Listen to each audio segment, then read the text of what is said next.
संयुक्त राष्ट्र सुरक्षा परिषद यानी कि यूनाइटेड नेशन सिक्योरिटी काउंसिल में अफगानिस्तान की स्थिति पर हुई एक महत्वपूर्ण बैठक के दौरान भारत ने पाकिस्तान के खिलाफ कड़ा रुख अपनाते हुए उसके कई आरोपों और नीतियों पर खुलकर सवाल उठाए।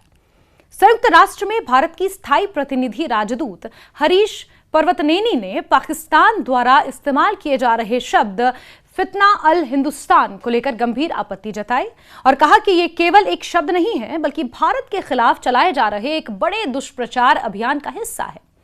भारत का कहना है कि पाकिस्तान अपनी आंतरिक समस्याओं और सुरक्षा चुनौतियों का दोष भारत पर डालने की कोशिश करता रहा है और अब उसने इसे धार्मिक रंग देकर और अधिक प्रचारित करना शुरू कर दिया है। राजदूत हरीश पर्वतनेनी ने संयुक्त राष्ट्र में अपने संबोधन के दौरान कहा कि पाकिस्तान ने सरकारी अधिसूचनाएं जारी करके अपनी विभिन्न एजेंसियों को यह निर्देश दिया है कि वो पाकिस्तान के भीतर सक्रिय कुछ समूहों और संगठनों को फितना अल हिंदुस्तान कहकर संबोधित करें।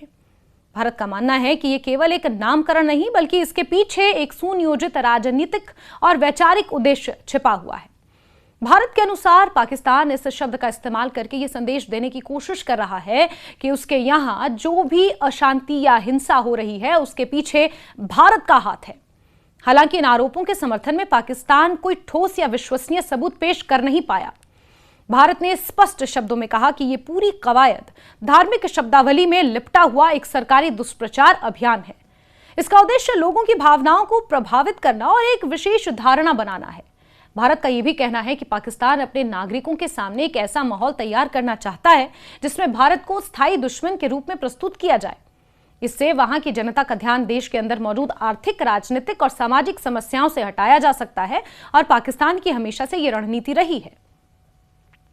पाकिस्तानी मीडिया में आई खबरों के अनुसार पाकिस्तान सरकार ने पिछले साल बलूचिस्तान में सक्रिय विभिन्न आतंकवादी और उग्रवादी संगठनों को आधिकारिक रूप से फितना अल हिंदुस्तान की श्रेणी में रखा था। पाकिस्तान का यह आरोप है और पाकिस्तान ने यह धारणा अपने नागरिकों के बीच बनाने की कोशिश की है कि ये जो संगठन है ये भारत के समर्थन से काम करते हैं और देश में अस्थिरता फैलाने की कोशिश कर रहे हैं। लेकिन भारत इन आरोपों को पूरी तरह से निराधार मानता है। भारत का कहना है कि बिना किसी प्रमाण के ऐसे आरोप लगाना केवल जनता को भ्रमित करने और अंतर्राष्ट्रीय समुदाय को गुमराह करने का प्रयास है। अपने संबोधन में हरीश पर्वतनेनी ने पाकिस्तान की नीतियों की आलोचना करते हुए कहा कि वहां का सत्ता प्रतिष्ठान लंबे समय से नफरत फैलाने वाली सोच को बढ़ावा देता रहा है। उनके अनुसार पाकिस्तान में एक ऐसी संगठित व्यवस्था विकसित हो चुकी है जो लगातार भारत विरोधी अभियानों को तैयार करती है। इस तरह के कुछ सोशल मीडिया अभियान हो गए या फिर दुष्प्रचार के कोई एजेंडा हो गए, उन्हें तैयार करती है।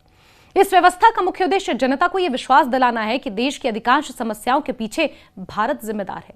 भारत का यह मानना है कि इस तरह की सोच से न केवल दोनों देशों के संबंध प्रभावित होते हैं बल्कि क्षेत्रीय शांति और स्थिरता को भी नुकसान पहुंचता है। भारत ने यह भी कहा कि पाकिस्तान की सरकार और सत्ता संस्थान अपने लोगों का ध्यान वास्तविक मुद्दों से हटाने के लिए भारत विरोधी माहौल बनाते हैं। पाकिस्तान लंबे समय से आर्थिक संकट, महंगाई, बेरोजगारी, राजनीतिक अस्थिरता जैसी समस्याओं का सामना कर रहा है। ऐसे में भारत के खिलाफ आरोप लगाना वहां के नेताओं और सत्ता प्रतिष्ठान के लिए एक आसान रास्ता बन जाता है। इससे जनता का ध्यान देश की आंतरिक चुनौतियों से हटकर बाहरी दुश्मन की ओर मोड़ दिया जाता है। राजदूत पर्वतनेनी ने अपने बयान में पाकिस्तान के 27वें संविधान संशोधन का भी उल्लेख किया। उन्होंने कहा कि यह संशोधन पाकिस्तान में सेना की बढ़ती शक्ति का एक उदाहरण है।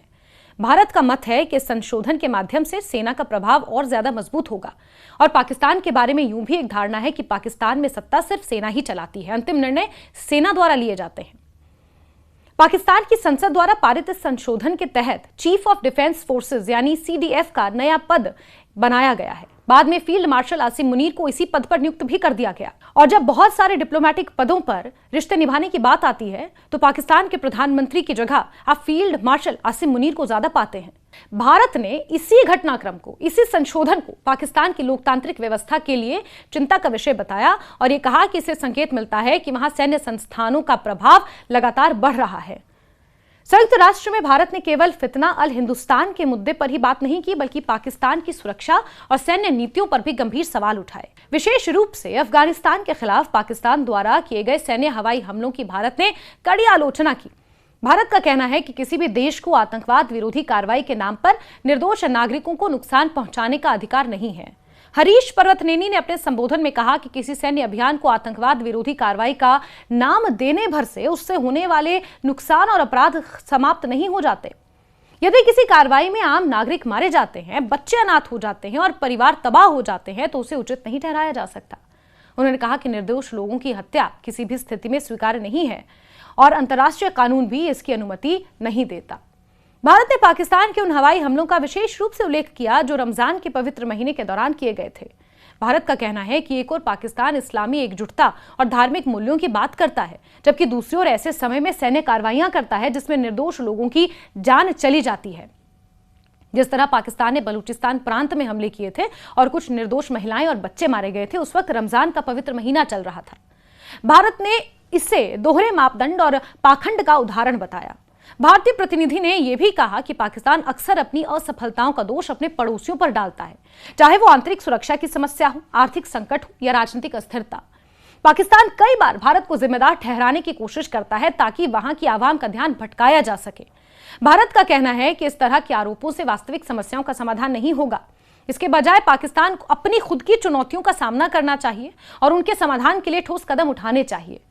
भारत ने अंतर्राष्ट्रीय समुदाय से भी अपील की है कि वो ऐसे दुष्प्रचार अभियानों को समझें और तथ्यों के आधार पर स्थिति का आकलन करें। भारत का मानना है कि बिना प्रमाण के लगाए गए आरोप क्षेत्रीय विश्वास को कमजोर करते हैं, सहयोग की संभावनाओं को नुकसान पहुंचाते हैं। भारत ने यह दोहराया कि वो आतंकवाद के खिलाफ सख्त रुख रखता है और किसी भी प्रकार के आतंकवाद का समर्थन नहीं करता। यूनाइटेड नेशंस में दिया गया भारत का यह बयान केवल पाकिस्तान की आलोचना भर नहीं था, बल्कि यह एक व्यापक संदेश भी था। भारत ने साफ किया कि वो किसी भी मंच पर अपने खिलाफ लगाए जाने वाले झूठे आरोपों का जवाब देने के लिए तैयार है। भारत का कहना है कि अंतर्राष्ट्रीय संस्थाओं में तथ्यों और प्रमाणों के आधार पर चर्चा होनी चाहिए, न कि राजनीतिक उद्देश्यों से प्रेरित दुष्प्रचार के आधार पर।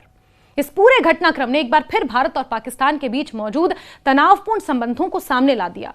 दोनों देशों के बीच लंबे समय से कई मुद्दों को लेकर मतभेद रहे हैं।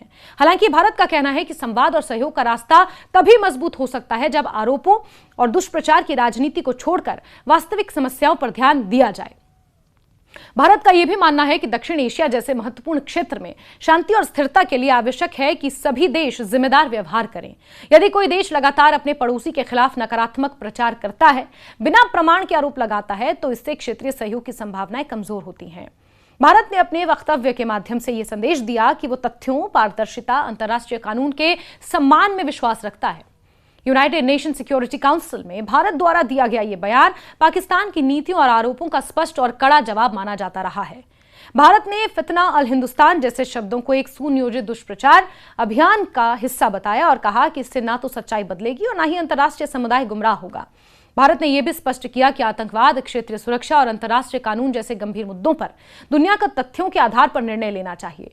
भारत का संदेश साफ था कि झूठे आरोपों और प्रचार के बजाय जिम्मेदार व्यवहार, पारदर्शिता और वास्तविक समस्याओं के समाधान पर ध्यान देना ही क्षेत्र और दुनिया के हित में है।